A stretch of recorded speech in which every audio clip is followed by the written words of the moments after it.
We're here at Samal Island, mga kautits yan. So, napakagandang tanawin pa rin mga kautits.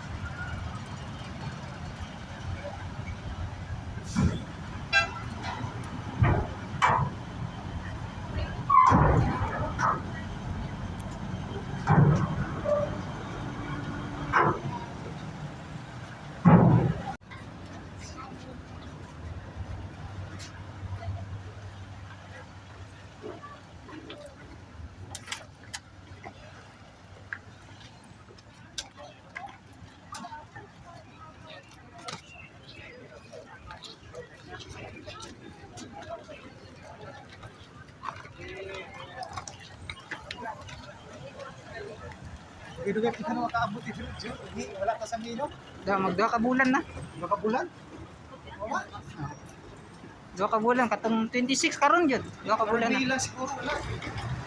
Bilang dito ka sinata sa ito. Mo gani, magduha ka bulan na gani ron. Magduha ka bulan sa wala ka vlog. Update diri ah.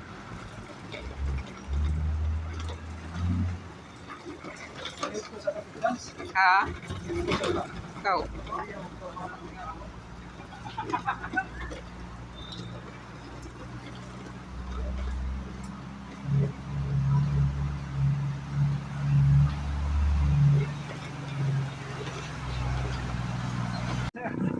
Shoutout po kayo, ma'am.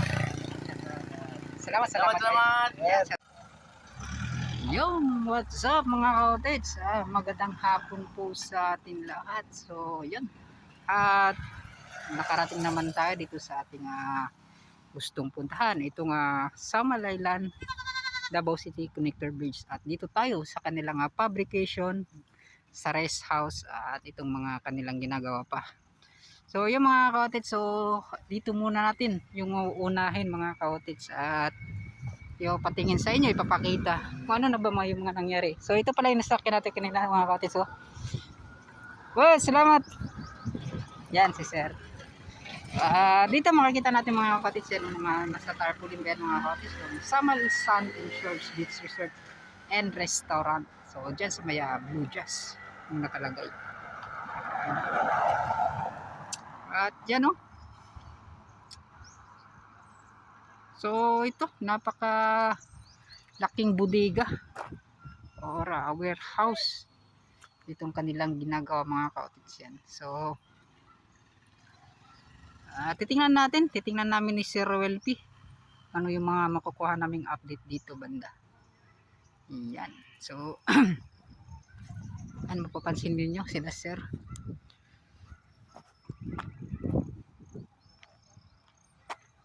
Sobrang laki. So dito sa taas yan itong tinatawag nilang rest house ng mga Chinese na manggagawa. So lahat po ng manggagawa ay dyan po sa taas mga tao. So yun no?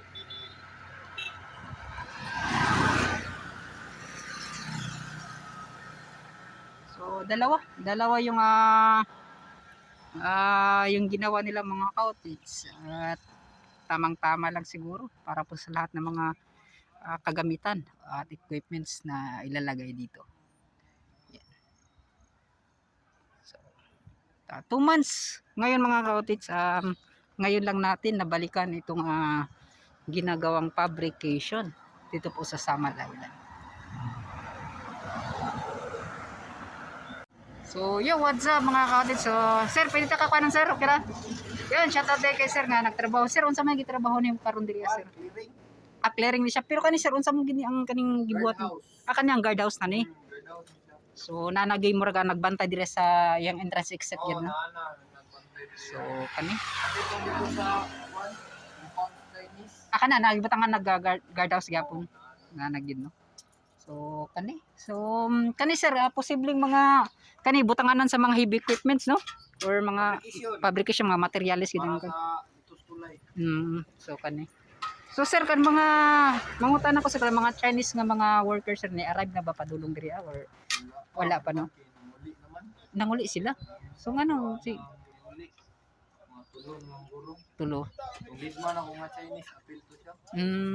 So basin bakasyon lang sir no na sila yung mga konduktor. Ano, manapod lang kontrata diri apod. Basin lahi po to ang nagsabkon siguro sir no, lahi po ilang trabaho no. Pero katong sa tulay sir, human na ba tong gibot ninyo nga tulay dito katong wala pa no. So kani mao ni atong tan-awon po dito mga ka-office. Sir, shout out sir sa pangalan na sir. George! Si George. Tulin family o Cardama family. Yan, shout out kay sir. Yan oh. Pero si mo, naghukas ka sir. Okay ra, makita ra. So ito yung guard house na gagawin. Yan. So dito lang tayo mga ka-cottage at hindi lang po tayo masyadong pupunta doon sa unahan. So yan lang ay papasilip lang ng konti sa inyo. At doon talaga yun na dati na dumadaan kay mga cottage para makapunta doon sa tulay. So titingnan natin mga cottage kung pwede ba tayo makapunta doon sa tulay. So maghanap tayo ng mga ibang areas na madadaanan para lang po makalapit doon sa ginagawang yung pantalan na yun. Yan o. So konti lang mga cottage papasalip sa inyo yan o. So, dito lang at naghingi naman tayo ng permiso mga cottage yan. So yan, mapapansin nyo, ito po yung guard house na ngayon ay ganito na pala yung itsura. Dati wala pa yung ganito mga cottage, mga 2 buwan na po yung mga lumipas yan. At ngayon kumpleto na. So yan o, yung sa loob mga cottage, mapapansin niyo na meron pa silang mga yan, anong tawag na mga ganun, parang sa taas naka against the world kasi mga cottage, hindi makita yan. So yan, ganito lang po mga cottage at may kami shoutout pala sa lahat po ng mga yan manggagawa dito, mapa Chinese man or mapa Pinoy na yan. So maganda na at malinis na po mga cottage. So ito na lang po yung aasahan natin, ano naman po yung mga posibleng mangyayari dito po sa fabrication, ginagawang fabrication sa may Samal Island. Yan. Yan. So si sir, boss, nga po gamay lang yung trabaho sir no, apit na giday ni Mahuman no. So dito sa pantalan okay pa dito na man dito sa pantalan di ay wala na nagtrabaho dito na pa. So wala na. So last gagapon or last ano aging adlaw. So sir, salamat kay sir Yan, salamat kay sir. So yung sa pantalan daw mga cottage, posibleng nga tapos na daw doon. At yun no, shoutout dahil la sir. So shoutout dahil la sir na nagtrabaho dito So yung sa pantalan daw mga cottage, ngunit pupuntahan pa rin natin ano yung mga makukuha nating update. Yan. So maraming salamat. So sa nagawa diyan sa guardhouse. So sir, nya, ang sa may kuan nato ron Napakatirik ng araw ngayon, no? So tamang-tama. Hindi umuulan. umulan ngunit maaraw, mainit naman. Kasi para wala na kaming adjustment sa contrast. Hala, so dito dito naman banda mga cottage yan So dami.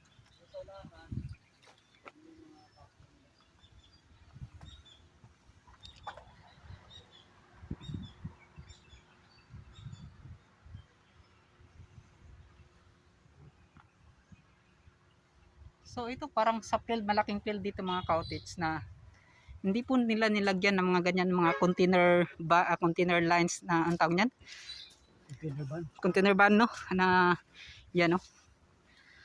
So yun, at tingnan natin dito banda.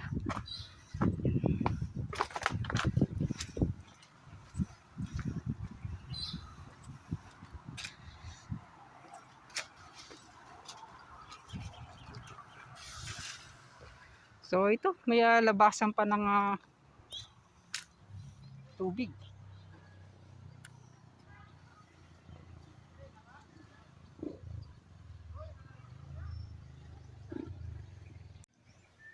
Yan So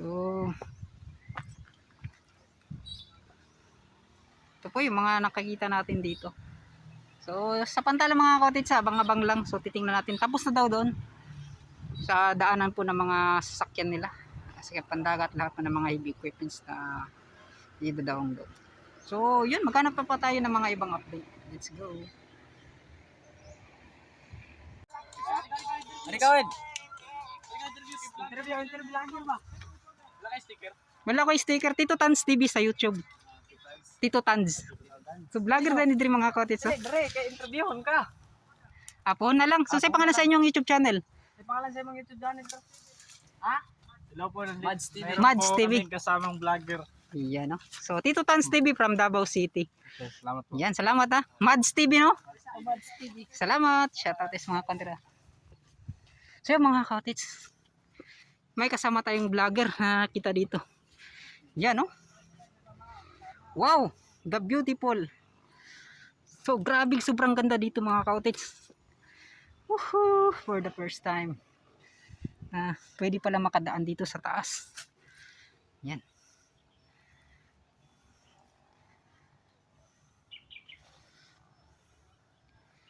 At hay, sobrang ganda. So I can't believe na napuntahan namin dito sa taas na to, na ganito pala yung itsura ng fabrication at yung sa rest house nila mga kaotits. So yun. So yun, what's up mga kaotits? So sulit na sulit po yung mga sulit na sulit po yung mga pagpunta namin dito. Yan, no? So sir, so sabi ko sa'yo, di ba, nakita natin yung yan, shoutout. So nakita natin dito mga kaotits, si Sir Will pinakasama natin. So yan, kaming dalawa ngayon mga kaotits, ayan, no? The fabrication at yan, shoutout sir. So thumbnails at mga kaodits ay ngayon po ay masaksihan natin kung gaano po kaganda, kung gaano po kalawak itong mga fabrication na makikita natin. Yan. So which is ngayon pa is ongoing talaga. So yung sinabi nilang suspended, so hindi natin alam kung ano po yung mga katotohanan na meron dyan. So ito pong ginagawa namin mga kaotits, ito po yung pag-update namin na may pakita lang po kung ano na po ba yung mga nangyayari dito sa ginagawang SIDC. At ngayon ayan, nakita naman natin kung ano po yung mga pinagbago, kung ano po yung mga yan, actual talaga na pangyayari. So yun, may kami ka shoutout kay Patrick Earl. Yan, kay SG Vlogger TV mga kaotits, may kami ka shoutout kay yan, so magpagaling ka po Sir SG Vlogger TV, kay Padrones Vlog, may kami ka shoutout. Yan.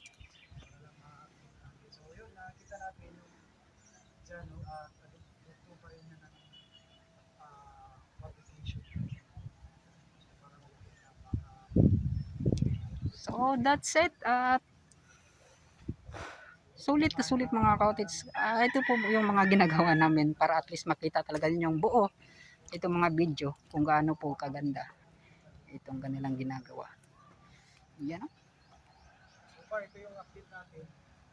Ngayon, nakita natin Oh, si SJ, si Padrones Vlog, ay si Roel P nagbo-vlog din mga kaotits. So pakisupport din Roel P at Elroy Mix. So yun, kanina pala mga kaotits yung mga mga bata na yun. So vlogger din pala, Mads TV. So sana paki-support mga kaotits, Mads TV, tingnan na lang din yung kanilang mga YouTube channel. So, napakaganda. Napaka-the best. Yan. So hinahanap talaga namin yung magandang maganda pong makunan po natin ng video. So ganun po yung mga pinagagawa na yung mga cottage para makita lang ninyo kung gaano na po kaganda. Yun, ulit-ulit na po yung mga pinagsasalita natin mga cottage. So yun po yung Davao City at yung the residences of the Aswila po. Yan. So yun, interview natin si Sir Roel P. Sir, sa may mga kuha nato sir. Yan, no? So nag-vlog din siya. medyo ano pa. Tuloy-tuloy lang tayo sa pag-update dito. Oo, pero first time namin nakapunta dito sa taas, sa pinakatuktok talaga. Saka para makita talaga ninyo yung lapad talaga ng fabrication at saka warehouse nila, yung bang house nila or parang barracks. Rest house na gid sa barracks, so kung sa military pa barracks. barracks. So fabrication dun sa Pantalan at saka dun sa ano, Sa landing site, landing point, no. landing point. Mayroon naman yun ang lanang, no, yung yan. sa Davao na side. Mm. So dito sa Samal wala namang problema sa mga ano dito nila sa mga materialis. So sa Davao abangan na rin natin Mm. yung paglabas ng detail engineering piece, no, sa region DPWH Region 11. Gagawa rin sila doon sa Davao kasi hati yung ano dito. Parang hati yata yung workers. So mayroon din doon gagawa, mayroon din dito sa Samal. So yan. Salamat sir, salamat sa Thank you. gamay nga. Shout out. Shoutout kay Sir Royalty. So, gamay informasyon lang, gamay ko lang. Mura ka interview ko nung mga cottage. Pero, kanimo, ano ni, dili nga basta ginakuan lang. So, mo itong mga cottage, so ang lanang kana. So, dira dapit ang sa Samal Island. So, dyan banda yung dyan po banda yung sa may Davao City. Dyan po yung sa Lanang Beach Resort mga cottage. Dito naman sa Davao City, sa unahan pa mga cottage, makikita nyo yan kung saan po yung mga landing site or landing point sa Samal Island. So, yun. So kanina tinatanong tayo din sa baba dahil daw yun sa ano, narinig niya sabi dun sa Pantalan kasi gagawa kasi sila ng Pantalan dun sa baba nito, no. So parang may kinukumpay lang na yun nga, narinig natin dun sa isang worker kanina. So parang nag-pull out ng mga tao kasi wala mo nang katrabaho minsan, no. Parang may hintay sila pag nagbalik na yung certification ng DNR dyan sa may Pantalan at saka yung talagang yung sa Road of Right of Way, no, sa Davao Samar Connector Bridge Project, no. So yun ang sabi ng DPWH. So dahil sa issue ng Road of Right of Way yung sa Davao So, yun mga cottage. So, dyan po yung sa may Lanang Beach Resort. So, dyan po yung mga cottage. Nakita nyo yung kulay green na cottage. So, dyan po yung may markings na. So, dyan po yung may markings na posibleng tamaan talaga ng paglagay po ng mga poste. Yan. So, ito update lang po natin mga cottage para mapagita po ninyo kung ano po yung mga meron dito at meron dyan po sa may Davao City. So, yun. That's wonderful update yung mga nakita natin ngayon mga cottage. So, di ko pala masapon mga cottage kasi nagsisalita si Sir Wilby. Yan.